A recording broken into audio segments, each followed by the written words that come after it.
Hello, everybody.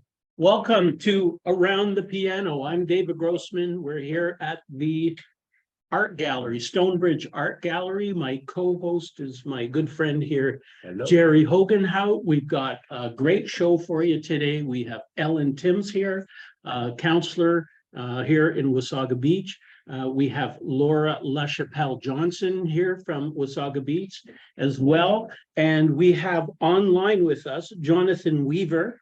Jonathan is going to talk to us about attainable housing solutions, thinking outside the box.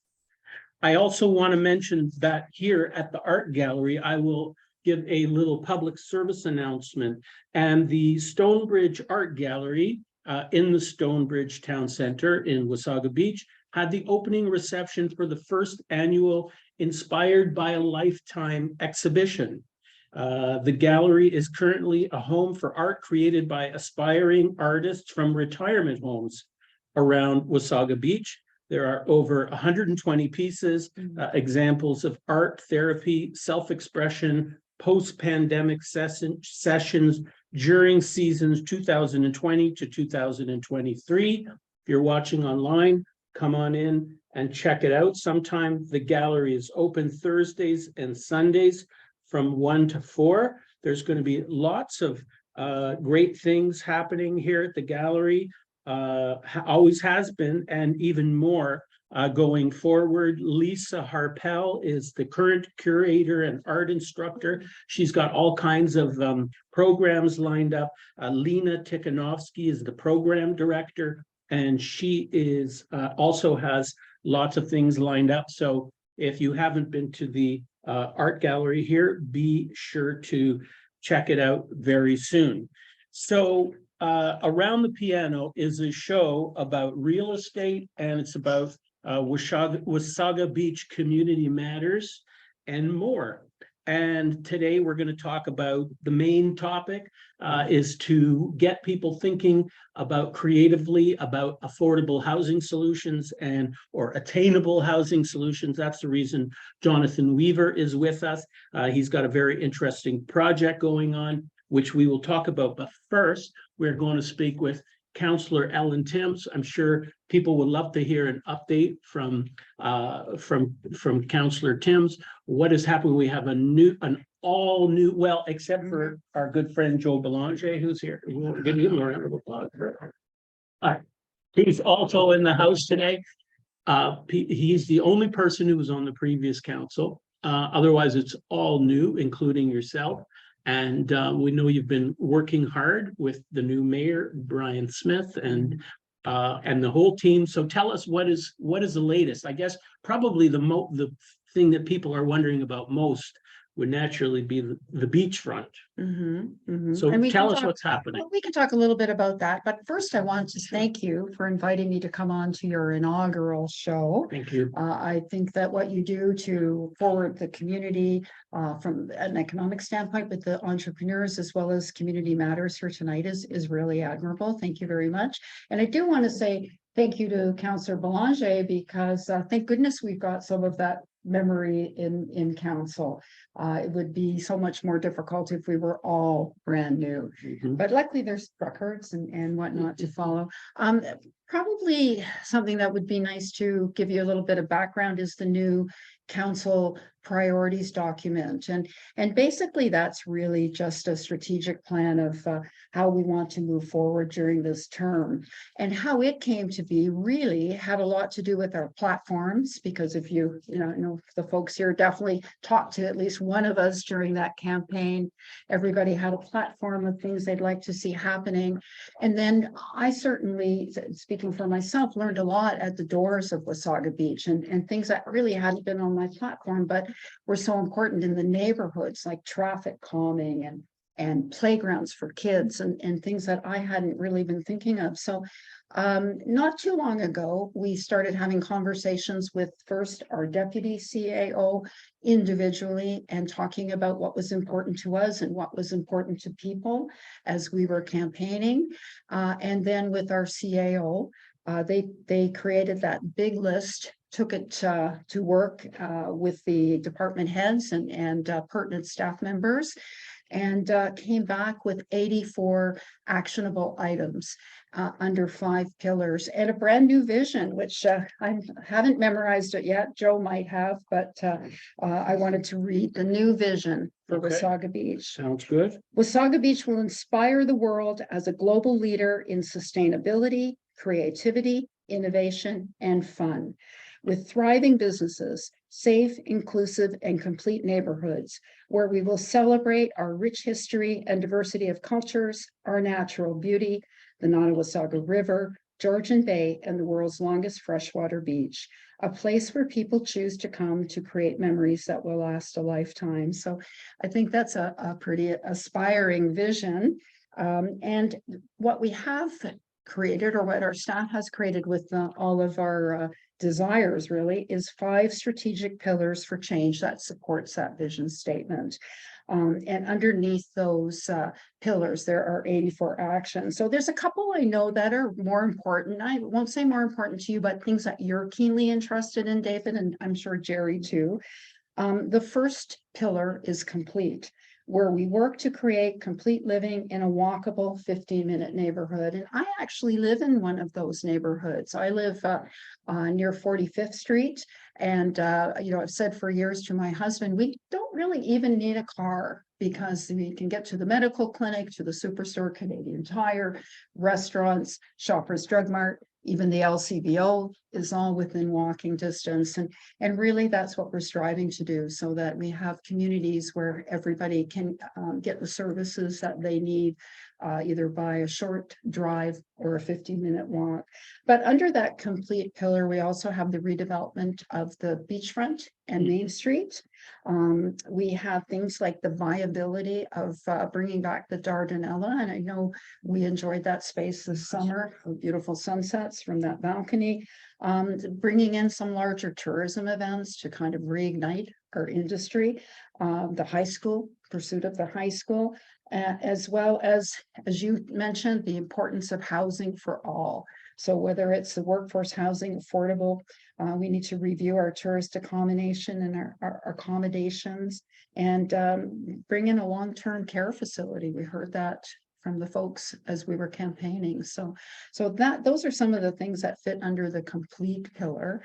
And I think you probably have some questions about beachfront and how that looks. I'd heard that the town was thinking about a joint venture as opposed to just selling the lands. This is the latest that I heard. This is true. And the logic behind that is if you just sell off that parcel of land, you lose control about the final product. So the developer can develop within the zoning. If we work with a developer in a public-private partnership, then we have a better chance of developing a beachfront that offers some of the amenities that we as residents and tourists that we're hoping to bring are going to enjoy as well. So we really I don't think anybody really wants just residential on the beach. We want the beach to be animated and active and desirable for people to come and visit and enjoy. Right. So that's the logic behind that. Right. I'll mention too that this broadcast is intended to be interactive. So if people online have a question, you can post a comment, or if people here in our live audience have a question for any of the panelists, feel free to raise your hand and let us know. We have a question back there. Roger, do you want to come up and ask your question so the people on Zoom will be able to help you? If you don't mind. Just kind of piggyback. Come, don't be shy. Come on over here. He's kind of, he's a bit fixated on me, that It'll change. It's voice sensitive. Oh, is it? Oh, sorry. I was just kind of curious with the beachfront. So is it going to go to another, like an RFP process and the whole thing? I think that we don't want to go back to the very beginning again. And, anybody that follows social media sees those comments all the time. Here we go again, another decade, it's going to take a long time. So the developers that had been approved through the RFP and RF. I always get the initials wrong, but the expression of interest process are being invited back to the table, whether they want to come back individually or if there's opportunity for partnership, they are being invited back to the table. I don't believe that anybody would be blocked, and maybe Councillor Blanche, I don't know if he wants to be put on the spot, could add to that, but I think, would you agree that if someone else came and wanted to get into the process that they wouldn't be just turned away? Well, I think if everyone can hear me is that. Do you mind coming up to make sure? We're all getting around. Around the piano, see? Can hear him just fine. So I think to give the public the right message, we wanted to stay initially with the developers that had been involved in the process. We want them to know we're moving fast. And in fact, Ellen was probably going to get to the point that they will now be contacted and given 90 days to present a proposal to the town. But within the RFP, the last RFP and going forward, each one of those developers has the opportunity to bring on partnerships.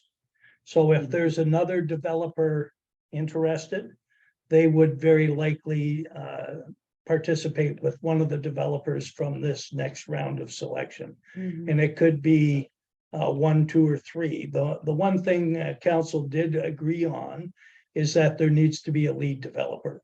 So part of the process, if there's more than one, we will designate a lead because the continuity of design and appearance and all of those kind of things are very important. And we want to ensure that our community's vision is realized, because I think we were heading down a path where we would have been heavily residential, and we can call it whatever we want, but when you're heavily residential, there's that proprietary feeling that it almost becomes somewhat private, even though it's not private. Mhm. So we want to create a wow factor. This needs to be a world-class tourist destination, but you need an element of residential to support those businesses. And so I'll sit back there. Okay, well, that's great. Thank you very much, Joe. Yeah, that was So great. if you are open to new people coming in, how does that new person get their name on the list? You know what? I think that's probably out of my league as far as telling you how to do that, but I would suggest it might be contacting the CAO. Yeah, or contacting Joe Belanche. Well, I will say, I won't get back up, but I think once the developers are identified, you would also have the opportunity to speak directly with the developer and indicate that you're interested in partnership and you have some great ideas. And you know, the sooner we can make a huge difference in our community, the better. Okay, thank you. Yeah. Roger, what's your last name again? Great. Roger Gray. Thanks, Roger. Very good question. Roger Gray. Great idea to Yeah. do a private-public partnership. I I think think that's common play Yeah. in developing waterfronts and Right. areas like this. It's also probably important to mention that this development will include the Main Street at the same time. It's not one before the other. It's an inclusive development. It may stagger about, Yeah. but that is the plan. Well, I think we have a great team and a great council, so let's get it done, because my feeling is, I know a lot of people say, what about, why don't we have this store and that store? Mhm. But ultimately, I think once we start redeveloping, that a lot of things are just gonna fall into place. Other people who have lodging facilities in the downtown area are gonna say, okay, it's time to renovate, improve. In 5-10 years, this town could look like Mhm. a very different place. So That's right. beautiful freshwater beach, as you mentioned, lots of potential. Mm. David, Yes, Jonathan. is the approval process strictly the municipality? Or is there also a district and a provincial approval required? I don't believe there's a provincial approval required, other than following the action that's come, with regards to intensification, et cetera. I mean, that whole complete community directive comes from the province. Okay. Okay, very good. Good question, Jonathan. Thank you. Ellen, that thanks it? again. And yes, that's it. And I hope What you about the will. rest of my, Oh, okay, well, you'll come back and you'll keep us updated. I certainly We would will. appreciate it. Thank you very if much. do that. Thank you. Thank you. You're welcome to hang around the piano if you want, or you can go and take a rest. That's fine too. Okay, so next up, we have Jonathan Weaver. And we're gonna be talking about attainable housing solutions. And the reason why we didn't call it affordable, Jonathan will talk to that. Thinking outside the box, Jonathan is from Twin Springs Cottage Condo Community, which is located near Paris, Ontario, Woodstock, Brantford area. And he's got a very good development going there, which is very much outside the box. It's basically on a campground. Some people would call it a trailer park. And we've all heard about tiny homes, and tiny homes can look very, very nice and be more affordable than your mainstream sort of housing where you go out to buy a house and it starts at $900,000. And, nowadays, a lot of people cannot afford paying that kind of money. So Jonathan, if you would, tell us about what you've started, how did you get into it, and what you've got, what can we learn from it? So, I guess it depends on how you want to look at it, but I'll tell you a little, I guess I'll start out with a little bit of a story. So on September 17th, or September 20th, 2017, my wife and I took ownership of what can only be described as a problem. The park was an illegally run business. It had 85 people living here year round illegally. And, there was an owner who was 90 years old who hadn't been on site, I think in 5 or 10 years. And so he was no longer really able to take care of it. His daughter had power of attorney and didn't really want to run a park because she was retired. And she and her husband had both retired from their careers. And so, we approached the county to say, I know it's illegal. If you're going to close it 11 minutes after I buy it, please tell me off the record not to invest my life savings. They said off the record, if we were going to close it, it would be closed already. And so we set out on a path to become legitimate. And I think it's very accurate for you, David, to have said, some people would call it a campground, some people would call it a trailer park, and others, would call it a modular home park. And I have, I guess, coined a phrase, it's a cottage condo community, primarily because, tiny homes are sexy on HGTV, but, climbing over your spouse to go for a pee for the third time in the middle of the night is not what I would call, a long-term solution. So we actually provide people with a CSA code called A277, which are considered modular homes built to the same standard as any brand new home in any other subdivision. As a result, we're providing a space that's significantly bigger than something you would tow around with a pickup truck. We're looking at, kind of starting in the 750 square feet and going up to 2,200 square feet. Some would argue there are legitimate homes at 2,200 square feet, but I would say the vast majority are in the neighborhood of 1,100 to 1,200 square feet. What we're talking about predominantly for us is people who are downsizing. If I look at John, who's my target audience? Before I began, I said John Q. Public was my target audience. So take someone with a household income, Canadian numbers, not mine, household income of $70,000 a year. They wake up one day and realize they've got $150,000 saved. And at $70,000 a year, I can live on this for 2 years. CPP is about $800 a month, and old age pensions about another $600 a month. So they say to themselves, how can I live? Well, the model really is the good news is, like every good Canadian, they bought their house 35 years ago for, $150,000, $200,000. And today it's worth $1 million. So the bad news is they still owe $100,000. And I think where they have the problem is they go, how do I pay off my $100,000 mortgage and save? And the answer is they can't. So what we're finding is they sell their home, get tax-free money, spend $300,000 here, and then hand a check to their financial advisor for $600,000 or $700,000 at 7%. 7 times 6 is 42,000 a year. Add old age, add CPP, you're at 49,000. Add old age pension, and you're at 55, 60,000 with no mortgage. And all of a sudden they have a place that is comfortable for them and affordable to them. So, Jonathan, typically trailer parks or campgrounds are zoned only for winter or for summer use, I should say.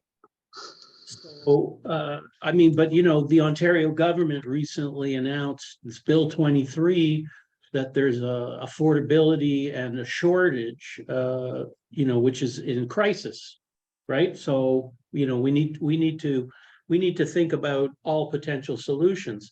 And I think restricting the use of a place that can be used all year round. I mean, water is an issue, but you have worked a solution around it. Do you want to tell us a little bit about that?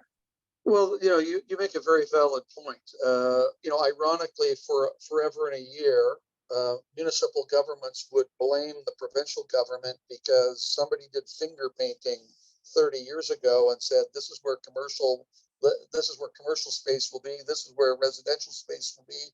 This is where recreational space will be.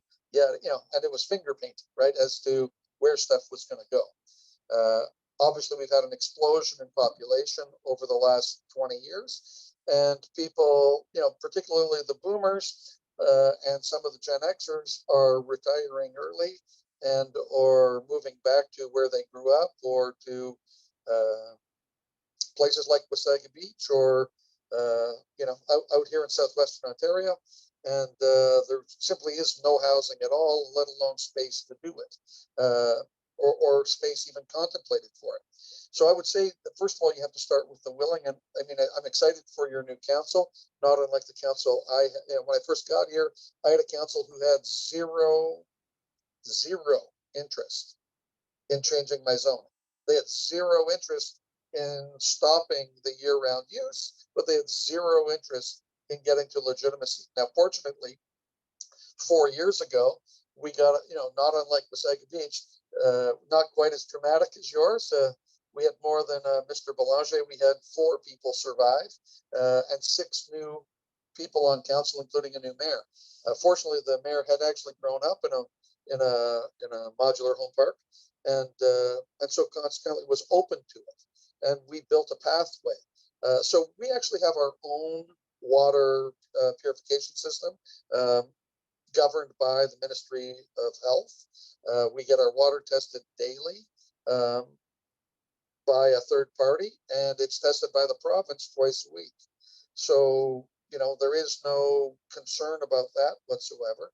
We actually have our own wastewater treatment plant. We have eliminated what was a septic system that at some point would fail, and instead have invested in technology to have a wastewater treatment plant so that we can in fact deal with, all of that sort of thing. We have third-party contractor for all of our garbage.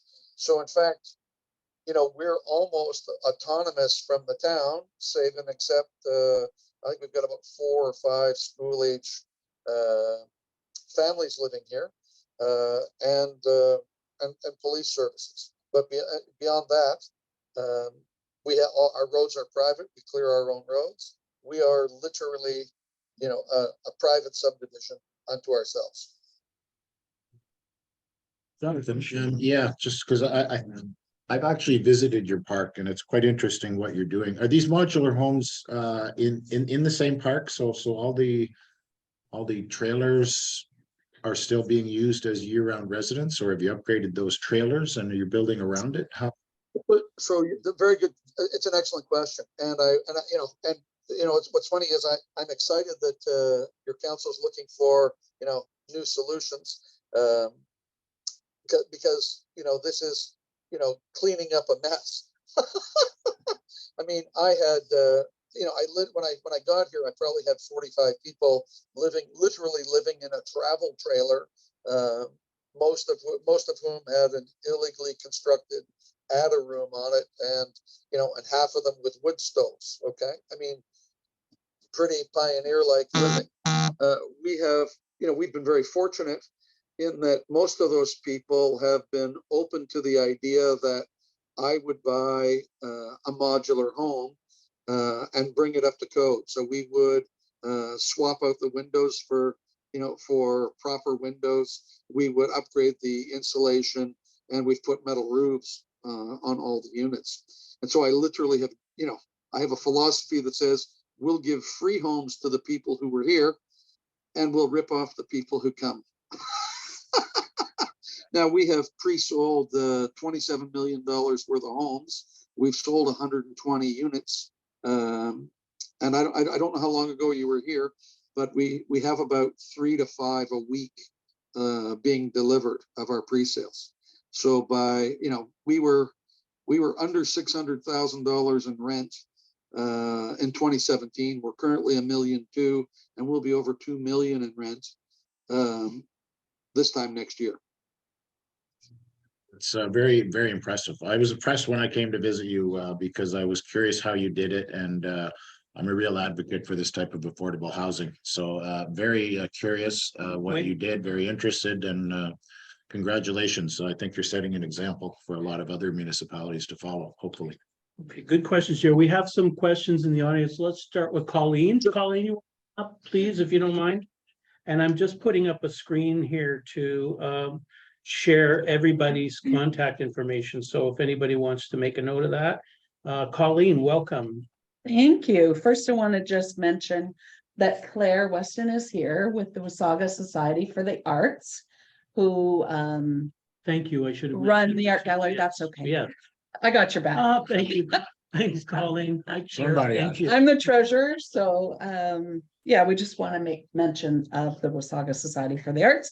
My question is, and I know we have a couple of these types of properties here in Wasaga Beach, one being Cedar Grove and one being Lakes of Wasaga. So the one that John was talking about, is it on leased land? And what is the lease agreement in years with the homeowners? By the way, fantastic question. So yes, I own the land. I know we have someone talking about incorporation. So I have a corporation that my wife and I own that owns the property.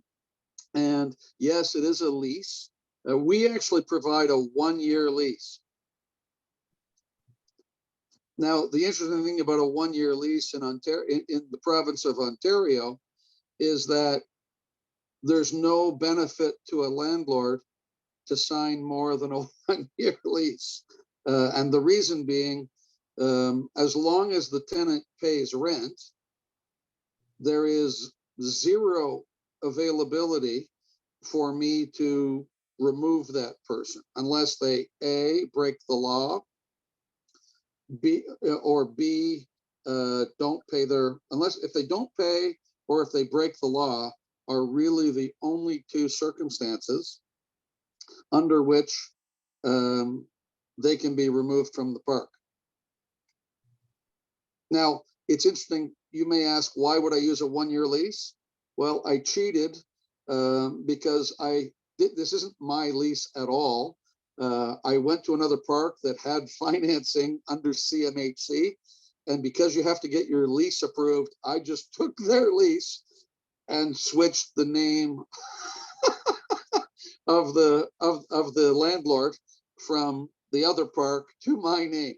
So the reason for 1 year is twofold. One, it was already approved with CMHC so that I can provide a traditional financing. I have both a local credit union and a national bank, both of whom provide financing with as little as 5% down based on the credit worthiness of the individual. But yes, it's a 1 year renewing mortgage or a renewing lease. So Jonathan, there's no ownership, so everybody's tenants in there? Well, they all own their unit. They buy their unit and they Units, lease. they're leased. Got it, okay, yeah. Joe, Now, Joe had. You did bring, you make a valid point. We are looking at, and perhaps your corporation person can help me. We're looking at the possibility of creating a corporate condominium agreement so that people would have the opportunity to buy a share that would entitle them to use of that spot exclusively, and then they would only pay the maintenance fee and not the rent fee. Actually, have you looked at a co-op structure? Co-op structure becomes very awkward when it comes to financing. So Yes. we want to maintain our CMHC land lease. And so we would be looking at a corporate condominium agreement where people own a share rather than a fraction of the entire property. Okay, good question, Jerry. Joe Belanger. Okay, my question is sort of builds on Colleen Bannerman's question, is that obviously besides the two communities that Colleen mentioned, we also have Parkbridge in Wasaga Beach, and you're probably familiar with them. Yep. They're one of the largest developers in Canada of this kind of product. But of all the communities, one of the concerns that is often raised to council is the escalating monthly costs. So like, I mean, they're, you know, and it varies by tenant, whether snow removal's included.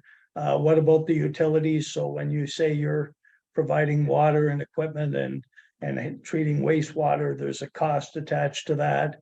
And when you're talking single lease, it's also the opportunity that those leases could increase in cost every month. And I've heard, and I can't verify this, but in some cases, and to clarify that this is the rent includes the equivalent of property tax. But we have residents that now, over and above the purchase of the home, are paying upwards to $800 a month. Kind of like living down, right? Like, no, but well, at the end, what? But at the end of What's the the day, difference? it's affordability over the life of the individual that is the challenge. So I don't know if you can comment on that. Sure. Part of the reason people are downsizing is municipal greed when it comes to taxes. Take a look at houses people live in. My parents live in Goderich. They live in a house they paid $300,000 for, and they're now paying $11,000 a year in tax. Oh, holy moly. Right. Now they call it waterfront. I call it water view, because you'd have to fall 300 feet to your death before you took a swim. But but I think you make a valid. It's funny. I wasn't probably going to bring it up, but we're looking at a life lease model where we would look at providing a modular park to lower costs for people, and we would have a life lease. So we would be able to have a fixed rate that could work. We'd have a fixed rate on rent. Unfortunately, we would, the tax component is out of our control, and so that would be a flow through. But we think there's a community of people who would prefer to have start with independent living, have augmented independent living with a PSW or an RPN visiting, then to full assisted living while staying in their own unit, to drive down costs. And then long-term care could actually be stay in your own unit rather than, move to a facility that's $9,000 or $10,000 a month. Interesting you mentioned that, Jonathan, because I'm actually heavily involved in a life lease project in Penitent. Where we're building 58 townhouses, and it's all of them are life leases. So it's an interesting concept that allows people with lesser financial means to live in a new home. And some people just don't have the money, but they have the cash flow. So life leases certainly fill a void for a lot of people. And interesting that you're talking about that, because I'm pretty deep. I'm fortunate. My parents were teachers. 28 years ago, my father retired. He had a heart attack at 49, a triple bypass at 59. So he actually retired early at 54. I remember being at his retirement party and saying, Dad, you must have looked at your RSPs and your mutual funds. And he said, son, I can tell you exactly how much I have. I said, Dad, that's pretty impressive. I'm 28. They take it off my check every week. I have no clue what I have. And he said, well, good news, bad news, son. I said, what's the good news? Well, you'll never have to take care of your parents. Bad news is there's no money. I said, pardon? My dad said, well, I have no RSPs. I have no mutual funds. But 35 years ago, your mother and I took a job with a pension. So good news is you don't have to take care of us. Bad news is when we die, the pension does. So my parents, I think, are emblematic of a group of people who, as you say, have good cash flow. But a life, so ironically, we've been looking at assisted living for my parents, and they are horrified with the costs. Whereas my parents could literally, if which is why I've looked at a new model for us to do independent living, augmented independent living, assisted living, and long-term care, where my parents could sell their home, keep half their money, have half the money, give it to a financial advisor at 400,000 at 7% is 28 grand a year, which pays their life lease and almost all their expenses. And yet they still own their unit, right? The neat part is they're not touching any of the capital. They still get to leave money to, their grandkids, yada, yada, yada. And yet they still get to live with the care they need in a new home rather than, something less than, which I think you've seen a lot of. So we need to move on now, but Jonathan, I just wanted to thank you for sharing some very unique ideas, definitely outside the box. And I just wanted to say, you mentioned something about municipal grief, and I just wanted to say that governments get a bad rap, and sometimes they deserve it. I just want to say I believe in our local council here, and the first thing I asked them to do was to come to talk about assessing how serious the need is here locally, because the province has indicated that it's very important, and I know that they will do that, and they're here and they're listening. But obviously, municipalities have budgets too, so we have to think, from all sides, what's the impact? Yeah. David, you know that it wasn't an attack on the Council of Wasaga Beach. It's not unlike saying racism exists, right? I mean, that doesn't mean everybody's a racist. The interesting challenge, though, and it is the interesting challenge, is that you can either feed. Another example is you can either feed kids breakfast at school, okay, or you can end up with prisoners. Prisoners cost $72,000 a year each. If kids go hungry and don't pay attention in school and end up as prisoners. So I think when we look at what they've already discussed, the fact that they're looking at not just selling the land, okay, they're avoiding, I would say they're avoiding the mistake the provincial government made when they sold the 407. Okay. if they get a perpetual revenue stream, they can afford to be understanding, and they can also create a social structure where they can avoid NIMBYism. Because if you sell the land and a developer comes in, you end up with people who go, I don't want any of that in my neighborhood. And if you have a government joint, I think you've got a very progressive city council there. Well, thank you very much again, Jonathan. We need to move on now, so appreciate your participation. Next, I want to invite Laura LaChapelle Johnson to come on up and join us. By the way, the contact information is on the screen. For some reason, I have no more control of the screen, but it's there. And Laura, so if you want to contact Jonathan, for example, or any of the people who are here today, just snap a photo of that or whatever, you'll have her contact.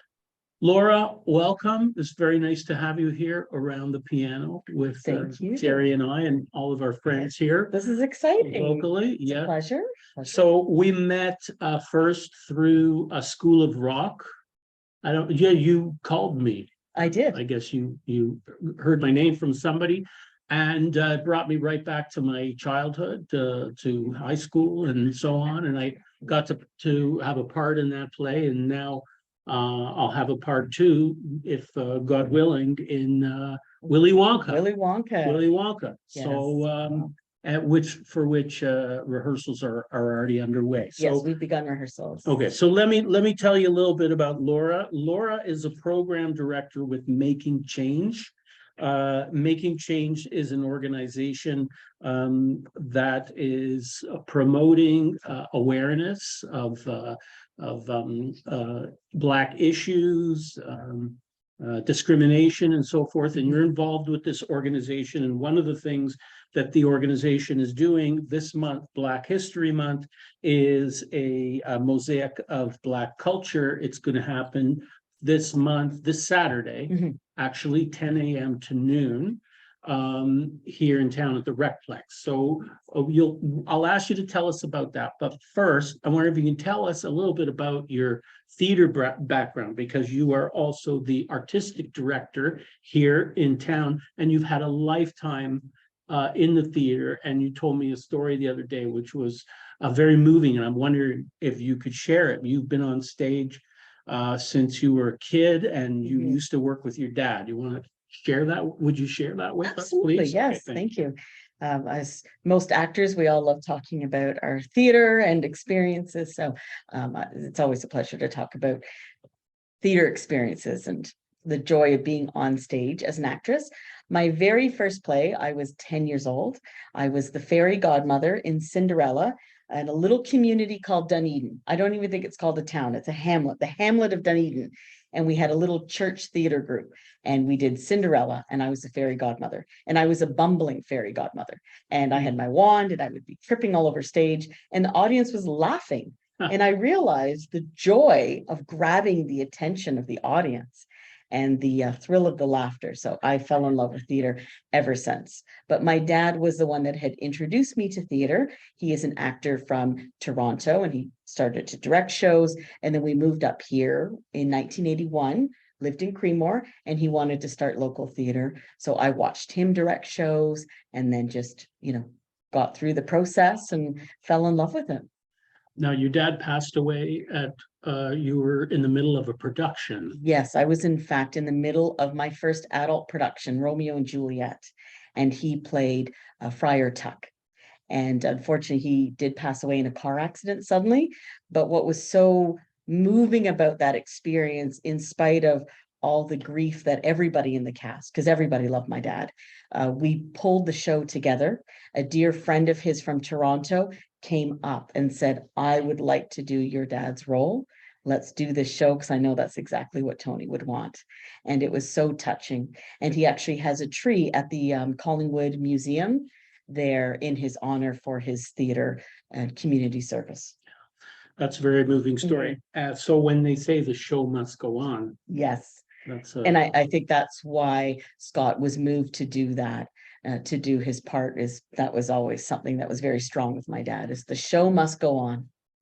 Would you share with us what kind of discrimination you observed growing up in Creemore? Well, I lived in Jane and Eglinton growing up, so it was very diverse. Lots of different racialized students. It never occurred to me that I was something different. You come up to Creemore in 1981, and all of a sudden, we were the Black family. We were the mixed family. My mother's of Jamaican descent, and I experienced it all of a sudden at 8 years old. But my personality tends to be outgoing, so I was able to face the students that weren't too sure how to talk to me, weren't too sure what to say, maybe were in homes where jokes and comments were being said, and I learned to have a voice. And it was through going through that process of discrimination that I learned the power in what I have to say and standing up for myself. Do you feel that it's changed a lot? Yes, it has changed a lot. And I think diversity has moved up to Simcoe County in general. So it's changed how people look at the world around us. But back in the 80s, it was very different. You know, you felt kind of alone. But now you go to the grocery store and you just see so many people of different backgrounds. And it's just becoming very beautiful. I think people are becoming very open to that. That's nice. Can you tell us a bit more about the organization Making Change, and why did you get involved with that, and what is happening this coming weekend? Well, Making Change started in 2020. I think a lot of people were affected and moved by the murder of George Floyd. A lot of Black women wanted to get together and turn that energy into something positive, making positive change. And that's where Making Change came out of. And so they started to do events, they were involved with the rallies, and from there, they started to work within the community. I came on board as a drama mentor, working in the school system, because I have a Black lived experience, and we work with students through the arts, and I work with them in dramatic pieces to work out scenarios on allyship. And then from there, they actually started to put together enough funds to pay for a program director. And so now I am the program director for Making Change on a contract, and hoping to continue to grow the organization. It's been hugely successful. And now, of course, we've got this event, Mosaic of Black Culture, that's now in 6 communities in Simcoe County. And it's been so well received. Wasaga Beach will be location number 5. And excited to bring it to my home community. That's awesome. So that's happening this Saturday. This Saturday at the Recplex. Right. So what can people expect?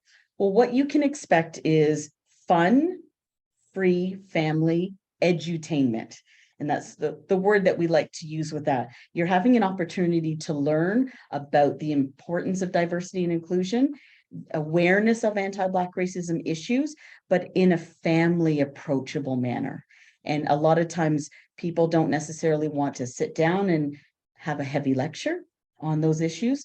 They want to have a chance to absorb the information in a way that they're ready at. Everyone's on a different journey with their unlearning and learning when it comes to discrimination and racism. And so this event allows people to absorb that in a way that doesn't feel uncomfortable. And how would people get tickets for that? It's free. All you need to do is register. You can go to the Making Change website, or you can go to the library website, and both links are there. What we have is a presentation led by Debbie Apoku Mulder, who will lead us through allyship techniques, coming together as a family, and how to make our communities more diversely open. We also will have a steel pan performer, Django Panfire. He's incredible. The communities have just embraced him. And as a musician yourself, you will appreciate his musicality. It's just wonderful. He's brought a second drum, so kids will actually be able to play the drum. And then they'll also get a takeaway craft. There's also some local history. I think a lot of people don't realize how much beautiful, rich Black settlement history is here. And Simcoe County has actually been the stopping point for the Underground Railroad up north. up in this area. And there's lots of great sites and locations that people can visit and do their own learning, continue that learning journey. And that's what making change is all about. Let's get the conversation started, and then people can take over and continue those conversations. Well, that's wonderful. Does anybody have? Initiative. Yes, thank you. It's been an amazing Joe? organization to work with. Hi, Dave. I wasn't planning to talk on this subject, but it's near and dear to my heart. So I'll say a few. First of all, I almost bought a home in New Dunedin way back. It's just outside of Kitchener, whatever, I believe, in the Listowel area. Is that the one I'm? No, Dunedin's near Creemore.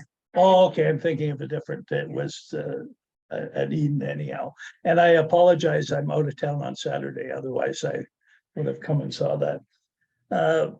But inclusiveness in a community is extremely important. And as a member of council, I wish I could say it's getting a lot better, but I've had residents come to me and ask how we can stop more East Indians from moving into Wasaga Beach, and that saddens me. I've met a lot of wonderful East Indians that have bought business and worked extremely hard in their business and provide wonderful service to our community. And as a result of that, I'm a member of the Wasaga Beach United Church, but sort of stayed at arm's length from really getting involved, but have since we started an affirming ministry committee, which I am the chair. And my thought process, if you can't be all inclusive within a God-loving church community, then how can you do it within a larger town or province or even a country? But I will tell you that diversity makes us strong and better. And if we really take the time to get to know all of the wonderful people that make up our community, I think we'll be all better for it. So thanks. Here. Thanks Yeah, very much. well said. Yeah, Joe. And that's what making change is about, is community togetherness, by coming together and learning about each other, learning about different cultures. We will be able to, enjoy what each other brings to the community. Well, appreciate you being here on Around the Piano and Yes, thank you. and filling us in. And we look forward also to Willy Wonka. I'm Was so that in excited. June, I guess? June 8th to the 11th, yes. I must add, so you directed School of Rock? I did, yes. God, I saw that. Did you? That was incredible. That was so much fun. It's great to meet you, the person that directed that. Was awesome. That was great. And he was a football playing dad. Right.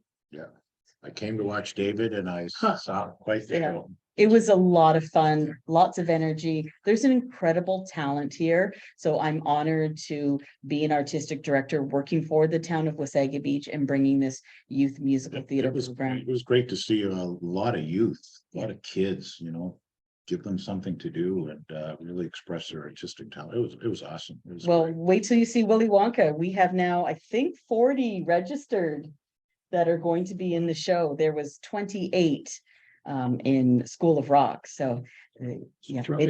it did well, and it's growing. Nice to see the people young man who develop. played the Jack Black role. I mean, he was great. He was What's fantastic. his, is he still? He's actually gone off to post-secondary school in theater arts, but I think it's a balance of behind the scenes as well as on stage. Mhm. Ben Miller, that was who Yeah, played Ben, yeah. the Jack Black character. Yeah. I've been working with him since he was 11 years old. So I've been able to watch his career and his talent start to grow. That was the first time taking on a big role like that. And he rose to the occasion. He put in so much work. Wow. But it's a whole team. I can't do it by myself. No, I wish know I that. could take the Somebody- credit. Somebody has to drive the Yeah. bus. So, Well, thanks for all you do, Laura. thank you. Mhm, Thank Thank you. you. Thank you for your See you at time. Thank you, David. rehearsal. Rory, pleasure. Pleasure. Good. Okay, so we've got a couple of segments left. And mine won't take long. I'm going to talk about what to do if your mortgage comes up for renewal and the rate is very high, right? Because you might have gotten a mortgage at 2% or 2.5%, or maybe even lower. Depends. If you have a variable rate mortgage, it's probably been creeping up, depending on the type of mortgage you have, right? Some variable rate mortgage, the payment changes as the prime rate goes up, and sometimes it doesn't. Right, depends on the type of mortgage you have, but definitely if you had a fixed rate mortgage at 2 or 2.5 or even 3%, and it's renewing now at 5 or more, for some people, that's going to be a real problem. So what can you do if this happens to you? Well, there's a few options. The first thing you can do is you can ask the bank if they will extend the existing mortgage. Ask them if they can give you another 3 months or 6 months. Go in, tell them your story, and see what they'll do. We got a thumbs down. GP, you don't like that? Yeah, no, not going to work. The bank work, they try. Said it well, but they don't really do. For ourselves, we actually imply the fact that we were ex-military. So because you're military, you have a different rate. So people need to know this. If you're ex-military, veterans, whatever, the rate is different. So you have to ask your bank about this. Right. Chris, you have a comment? Well, the other thing that you could basically do is you ask the bank if you can blend the rate. So you take your current, whatever your setup is currently, let's say it's 2.5%, and the rate that you're going to get in the next year is going to be 5. You ask for a blend. So the blend rate would be 3 3/3 instead of. Well, that's and if they you're, will yeah. do that. Yeah, so that's if you're doing an early renewal, you can go and you can ask them to blend your existing contract if you're looking to refinance. But if your mortgage is coming up for renewal and the rate's higher, there's not much to blend with because your existing contract is over. But you can ask them to extend the renewal date. You can ask them if they'll give you a longer amortization. You can also look at moving into a line of credit. Now, a line of credit is not an ideal solution because you won't be paying off any principal if you just pay interest. However, if you have a short-term problem and you have a cash flow problem, you're not making enough money to cover your mortgage, it's worth exploring all options. Other options are taking out equity. Now, taking out equity is something you have to be very careful about. Reverse mortgages, if you meet the criteria, is another way to really improve your cash flow, because if you qualify for a reverse mortgage, you don't have to make any payments at all other than the property taxes and keeping the mortgage current, or I should say, keeping the insurance on the property current, but you don't have to make mortgage payments. Now, if there's enough equity in the property, you could take out equity, you could refinance, or you could take a second mortgage. But that is a very risky strategy unless you have an exit plan. So let's say you have, you're expecting money to come in from somewhere. Maybe you're expecting a bonus, an inheritance, because if you're having trouble meeting the ongoing payments today, and you take a second mortgage to relieve that, it's gonna be a short-term fix. So be very careful with that type of approach. But if you do have an exit strategy, a way to get out of that second mortgage, then that's something worth considering. So those are a few options. Of course, the other option is you could sell the property. You know, there's no shame in selling a property if you cannot afford to make the payments, because you don't want to miss payments. You don't want to start missing payments, because then you're going to end up paying penalties and legal fees. It's going to mess up your credit, right? So not advisable. Any other comments, questions on what to do if your mortgage rate is too high on renewal? Okay, so that's the, Debbie, you have a question there? No? Okay. She doesn't have narration. All right. That's an Okay. interesting topic because Yeah. I got caught. Uh-huh. As you know, we do a lot of multi-unit investing. Right. And, one of the apartments we purchased was in Alberta. And boy, we got killed on from the time that. Can you talk louder? Oh, sorry. So part of the things on David's topic, part of the things that we do in my company is we buy multi-unit buildings, and our recent purchase in Alberta was a 29 unit. And the interest rate was fine when we started the process. And by the time the process was over, we were right at the top of the peak, and it just threw our numbers out of whack. And there's not much you can do. I mean, we look at it on a longer term basis. But the interesting point is in Alberta, there's no rent controls, which means eventually that problem will filter through to the rents. If we had that same problem in Ontario, we would really be handcuffed because we can't raise the rents. So it's kind of sad that all this interest rates and everything else will sooner or later filter through to the tenants. It's just going to make housing less affordable and more expensive. So Right. we lived that recently. So the other thing I'll address is what is the story with rates? Are they going up? Are they going down? And when? And where we're at right now is we're probably at the peak as far as interest rates go. But there was a hope that inflation would start coming down faster than it is. It's not coming down that fast, but it seems to be, hopefully under control. And it does often take some time before inflation starts to come down after rates go up. And rates have never gone up as fast as they have over the last year. So a lot of people are in shock. Yeah, well, there's probably, I mean, one of the problems is they're still printing money. That's the problem. I mean, if you're going to raise the rates, stop printing money into the economy. So when you raise rates and continue to print money and throw it into the economy, you're not getting the effect. So that's why they raised the rates to the point that, this is affecting a lot of people. Inflation hasn't really come down yet. And they keep printing more money. So they got to stop printing money if they really want the effect of raising the interest rates. Roger, you have a comment or question? You want to come up to the piano, please? You're trying to get me in the acting thing, aren't you? Well, people on the home want to hear you. I guess the question, and I guess this has been mentioned a lot, is that, so what were the rates, I guess, before COVID? Before COVID?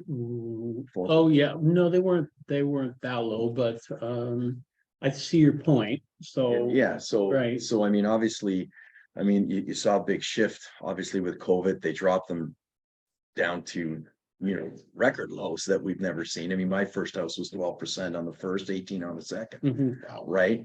But, if all we've done is basically made a correction and gone back to where we were 2 years ago, really. Well, that's one way of looking at it, but also house prices have run up, right? So, if you're buying a house and it costs $1 million to buy a house, it's just, but that's the intentions, to slow things down, right? In order to cool things off and get a handle on prices generally in the economy, including on real estate, but everywhere. Right. So, But yeah. I also think one of the problems was just like our national debt has tripled. Right. Like, prior to even COVID, we in the financial industry are always concerned about our national debt. Now it's what, 1.5 trillion, and 1.5 trillion. 1.5 trillion. Nobody cares. We just, Well, people do, just the people that keep printing the money don't. we don't see the government really going, okay, we need a long term to reduce this. Right. And I mean, in my situation, I look at the national debt in a correlation to our GDP. We can support our national debt if we say the percentage of GDP is in line. And so we're going to see a continued increase in our GDP. And the easiest way to do that is to open the floodgates and let everybody in. And then we've been doing that for 20 years. And now the floodgates have gotten open further. Jerry, they've been doing that for years. Well, I just said that they've been doing it for 20 years, but now they're saying 1.5 million more in, the next 2 years or 3 years, because they got to get the GDP up. Percentage of money that rich immigrants are giving to the Canada government. It wasn't too long ago that I had a client. Chris, do you want to come up here, because the people won't be able to hear you? It wasn't too long ago that I had a client who came from Paris, France, and they wanted to live in Canada. And the Canadian government said, hey, you can live here you just have to give us $400,000. And you'll get the money back when you decide to emigrate back to France. Right. So they're doing that in a big way with people from China and many other places in the world that want to come to Canada. Because let's face it, Canada is the best place to be. You don't want to be in the US, where their national debt is 35 trillion. I know, it's ridiculous. It's ridiculous. It's crazy, yeah. So Chris, you work with Elm Developments, Yes. and Roger's a real estate agent. Okay, all right, well, thanks both of you for Can your I ask perspective. one other Yeah. question? And this is kind of always, it was just recently from Bank of Canada where they came out and obviously the employment rate had gone up. And they were actually saying, well, that's not good, obviously for inflation. So I guess it's the fact that, more people are working, they're trying to control the spending, right? So I guess low unemployment's not good. Yeah, it's pretty bizarre, isn't it? Yeah. Yeah. Yeah, it's at 4.9%, they said. Yeah, it's low and Yeah, that's what they're saying. it's really bizarre that you would think that because employment is down and that's a bad thing, right? I mean, Yeah. there's been a lot of new paradigms before, right? I mean, I never heard in my life about shortages of work. All my life growing up, it was like you're trying to find a job, like people, and now also I should say shortages of labor, right? Yeah. And now I don't know what it is, but people don't want to work or there's not enough, it's a totally new. They like the CERB money. That was the biggest problem. They were getting money from the government. And they relied on it. They loved it. They said, oh, this is great. We don't have to work. Yes, but the Serbs finished and it seems the problem is not finished. So maybe old habits die hard, right? But see, they also, I think they gave 10 million people curb, and of which they 2.5 million was illegal, should not have been given curb. And then they just announced recently that it's not cost effective to go and recover. Well, it was 88 billion to be exact. It was $88 billion that they gave out. And there it's was a not lot of cost people- effective to go and get it. But trust, yeah, the CRA will be on your ass if you don't pay your taxes, and you're right, property tax or any other tax. But the thing you have to remember is this, the CRA, they will always get that money back and they'll find a way because they're doing it now. Well, I mean, they're giving up, literally going after these 2.5 million people that received the money wrongfully, Right. whether it's illegal. Well, it's fraud. It's a friendly I mean, fraud. I'm not saying it was all fraud. It was just people were getting Taking money. advantage I of the mean, system. geez, Yeah, oh, there's so many people that take advantage of the clients with system now. 3 kids, 17, 18, 19, they're all getting these checks and they're just spending. Anyway, they made an announcement that it's not cost effective.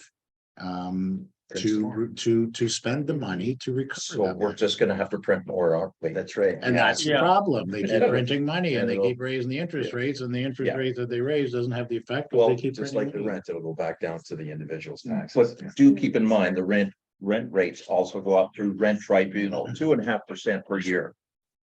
So when interest rates rise, you can still collect more for rents.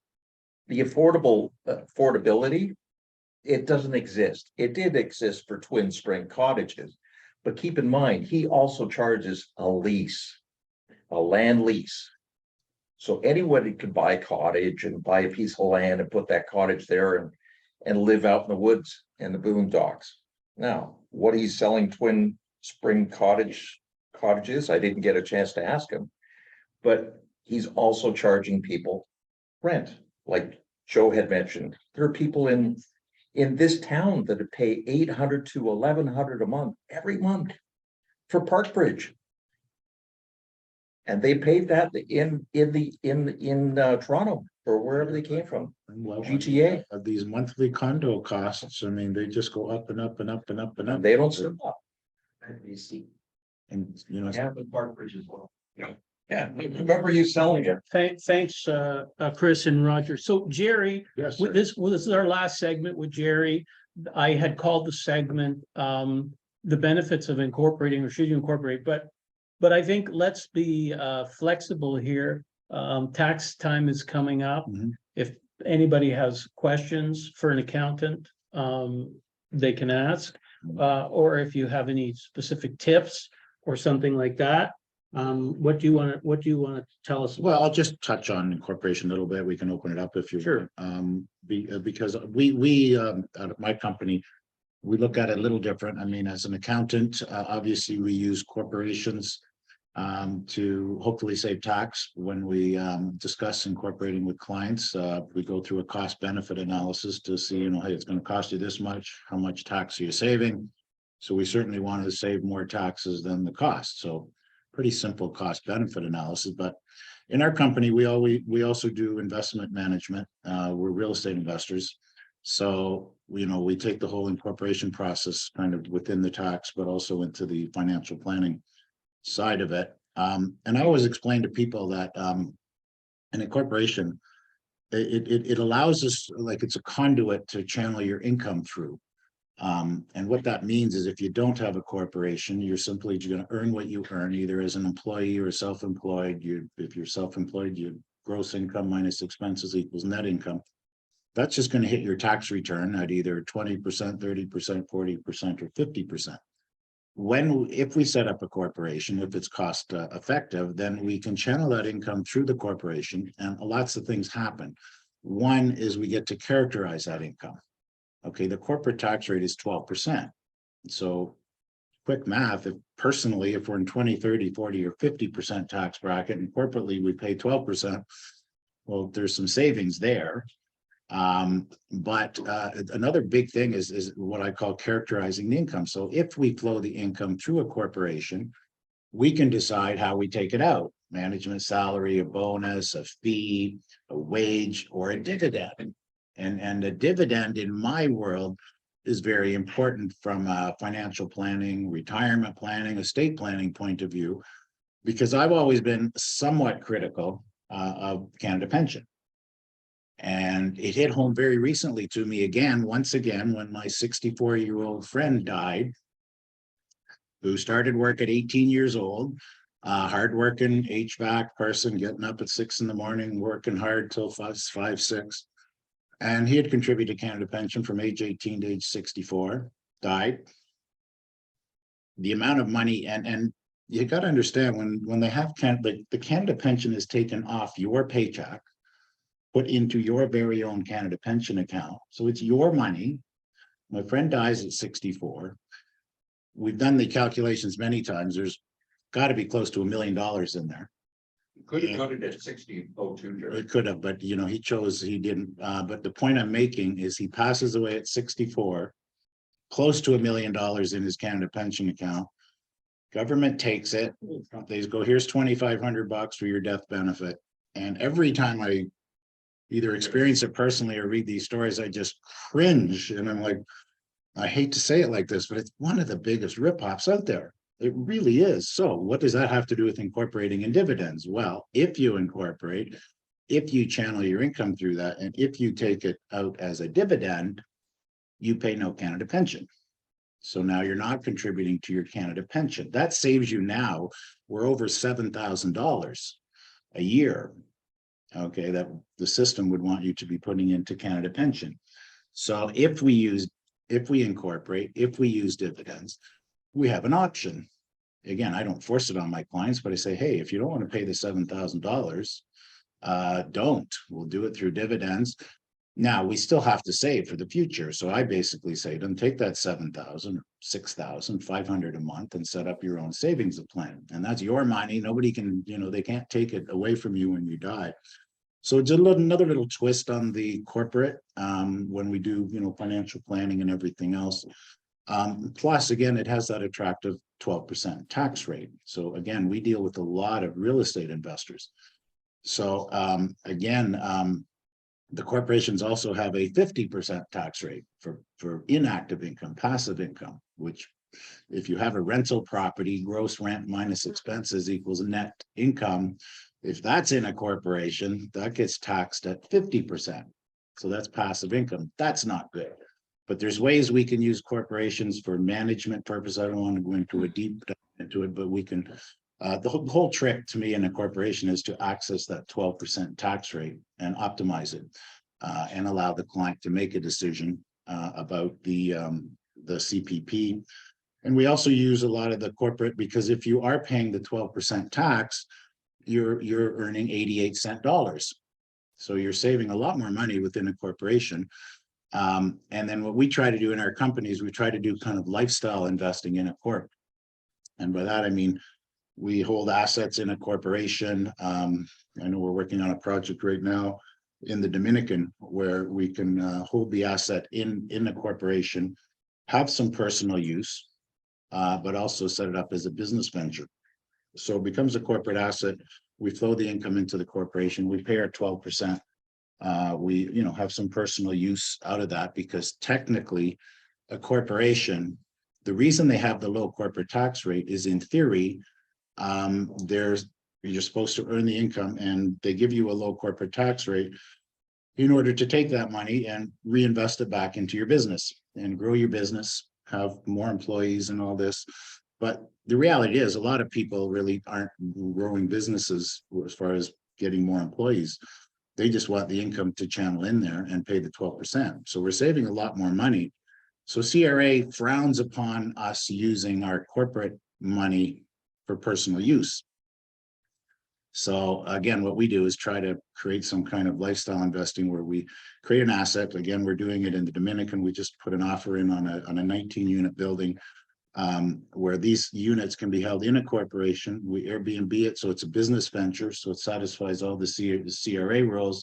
But wink, wink, nudge, nudge, go down there and use it, as much as you want. And then, we're going to try to bypass the personal use. We'll tell the owners, hey, you need to come down here and check out your condo. So it's a business use. You got to go down there. So, you got to stick handle around this stuff. But anyway,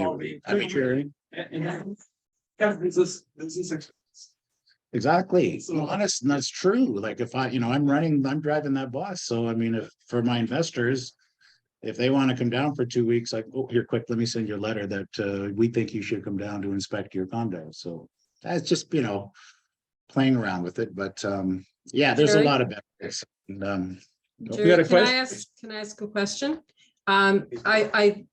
The CPP story, I've been listening to this for such a long time, and I so get it, but there's just absolutely, you'd be the one that would tell me once and for all that there's absolutely no way around this as an employee of a company. You have to have your own business, correct?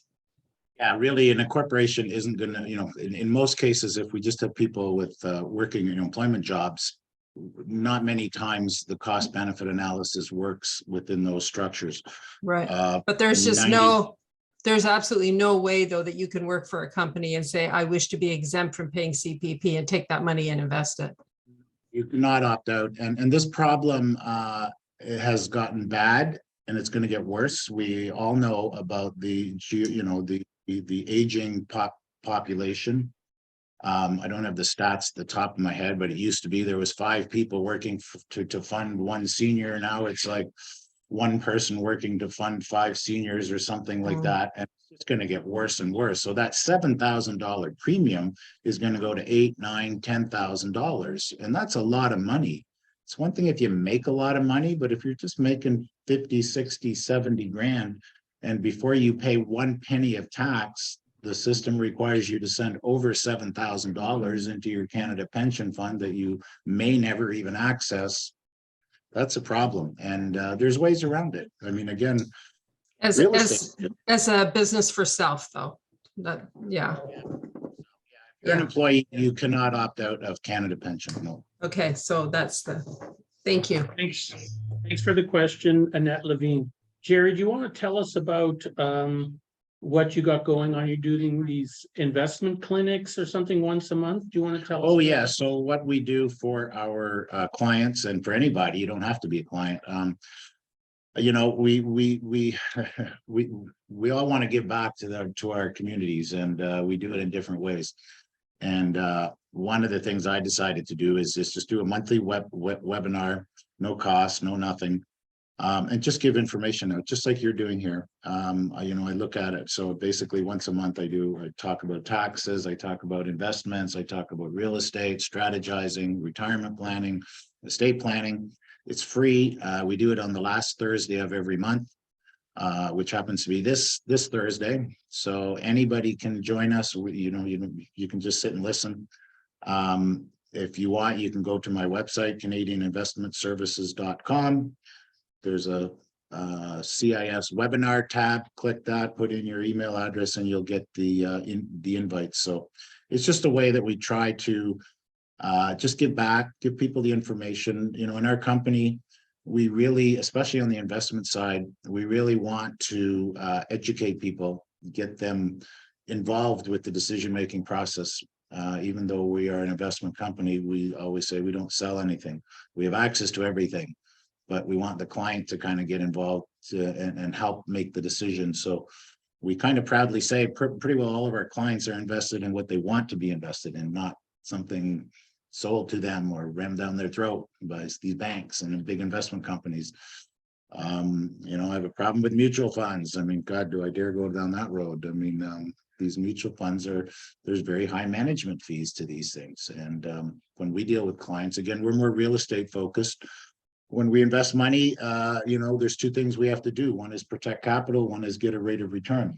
And I've yet to find anything better than the right type of real estate. I mean, there's good real estate, there's bad real estate, but you know, the right kind of real estate will properly protect your capital and should give you a nice 10+ rate of return. And if we can do that every year instead of up and down with like the stock market, you know, we're doing a good service for our client.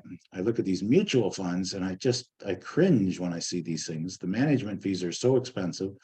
I know in our world, when we deal with clients, we would take the money out of the mutual funds and just move them over to a robo-advisor. And people go, what is a robo-advisor? And I just explain it that in a mutual fund, you're paying a high management fee, one, for the banks to make a lot of money, two, to pay a fund manager to buy stocks, manage money. Unfortunately, 96% of these fund managers can never beat the indexes. The stock market indexes, the TSE 300, the Dow Jones, the S&P 500, 96% of the time, they don't beat these indexes. So many years ago, someone said, well, why don't we just invest in the indexes? And that's a robo-advisor. And their fees are 2 points less than what the banks charge. So when we do that, usually when we have a new client, we'll move them from the banks, we'll move them over to the robo-advisor, and then we'll talk to them about real estate investments. Real estate income trust, which is a fund of apartment buildings. That's as good as it gets, because those things are valued based on cap rate, which is just a value based on rent. The apartment building funds have no correlation to the stock market, really no correlation to the housing market. They're just their values are rents, and we know where the rents are going. They're not going down. So real estate income trust is probably the best thing out there. I think that you can make a steady 10% rate of return where your capital is properly protected by the right kind of real estate. So anyway, that's okay. Well, that's good. So it's Jerry and I work together on that because I'm a licensed dealing representative. So Jerry sends some of his clients to me to handle the processing of the orders. If somebody wants real estate investment trust to invest in apartment buildings. So you can also talk to me about that, or you can talk to Jerry. Everybody's contact information is on the screen who was here today. Not sure what you're seeing at home. There was some kind of a issue here, changing the screen, but anyhow, we got through it, and I thought we did pretty well. So I hope you guys were all satisfied. There's a munchies still, so don't hesitate if you want to hang around a bit to a network, schmooze a little bit. Welcome to do that.